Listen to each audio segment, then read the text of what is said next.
Welcome to Midwest Wanderer, where we explore nature, history, and culture along America's scenic and historic highways and byways. I'm Skip. And I'm Connie. Today, Connie and I will be talking about Mardi Gras on the Gulf Coast.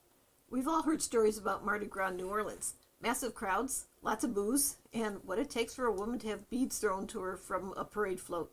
I've never had a desire for any of that. But having spent 2 seasons in the Mississippi and Alabama Gulf Coast regions, I've discovered a different kind of Mardi Gras celebration. One that's a lot of fun, but remains family friendly. Well, we didn't realize before, Mardi Gras doesn't begin the weekend before Fat Tuesday. It actually starts around the first weekend following January 6th, which is the official end to the Christmas season. In fact, the first parades in both Mississippi and Alabama in 2024 are on January 13th. Why so early? They have to begin early to get all the parades in. Mobile alone has 35 Mystic Orders that parade. That's a lot to squeeze in between early January and Fat Tuesday. The closer it gets to Fat Tuesday, the more parades there are, often with 6 or more on the last few Mardi Gras days. Here's what we've experienced with Mardi Gras parades over the past couple of years. In 2022, we were in Waveland, Mississippi. When we spent a couple of months on the Mississippi Gulf Coast, we hadn't even thought about Mardi Gras.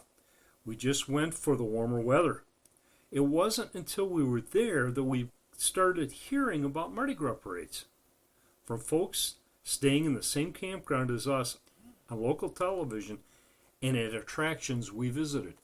We aren't big on crowds, so we stayed away for a while. Then, one Sunday morning at church, the priest mentioned a parade in Waveland taking place that afternoon, pretty much right after Mass.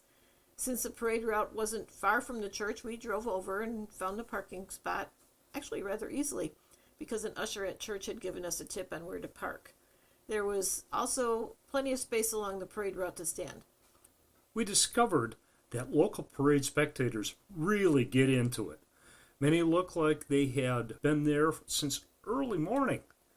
They play cornhole, beanbags, kids ride bikes in the streets, and they have big coolers filled with food and drink, and grills as well. Once it started, the parade was non-stop for at least an hour and a half.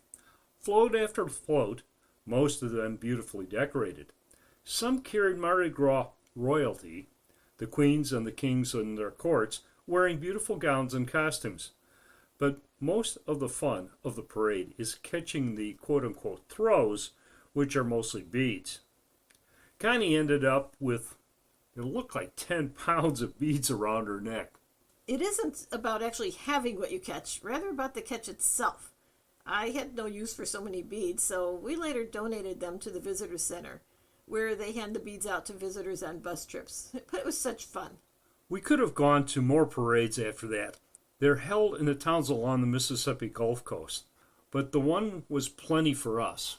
The following year, 2023, we specifically stayed in a campground near Mobile, Alabama, so we'd be there during the Mardi Gras season. Something you may not know, Mobile is actually the birthplace of Carnival in the United States, not New Orleans, and they also celebrate in a big way. We learned a lot about Mobile's Mardi Gras when we visited the Mobile Carnival Museum. It's where we learned about the mystic societies who participate in Mardi Gras. In Louisiana and Mississippi, these social groups are called crews. As I mentioned earlier, 35 of the more than 80 Mobile mystic societies hold parades during Mardi Gras. Most of them also hold formal balls. There are 2 major Mardi Gras associations in Mobile that oversee Mardi Gras. The Mobile Carnival Association and the Mobile Area Mardi Gras Association. Each of those organizations chooses a king and a queen every year. And this is such a big deal that a United States Navy ship actually docks in Mobile each year, and a couple of sailors act as escorts for the queens. We went to 2 parades the year we spent near Mobile. That was 2023. One in nearby Daphne and the other in downtown Mobile. Honestly, because we weren't familiar with Mobile, we were apprehensive about driving downtown for a nighttime parade. So the first parade we went to was in Daphne, a town located across the bay from Mobile. We lucked out, scoring the only parking spot left near a church right along the route. The parade was a lot shorter than the one in Waveland the prior year, but it was still a lot of fun.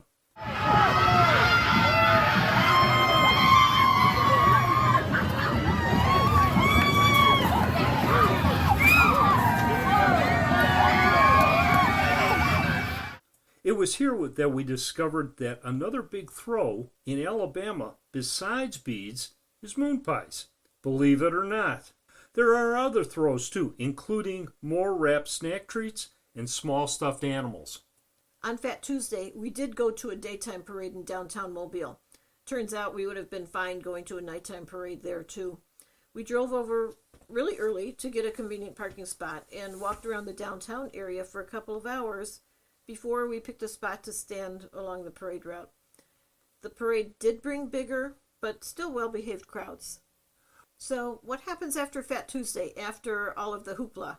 Well, as soon as one Mardi Gras season ends, the organizations start tearing down all of their floats and building new ones for the next year, because it actually takes that long to prepare and get it all done. So if you're looking for a family-friendly place to celebrate Mardi Gras, coastal Mississippi and Alabama are excellent places to visit. You'll find the parade schedules online for South Mississippi in the Mobile area and all the Alabama coast as well. Until next time, safe travels and happy travels.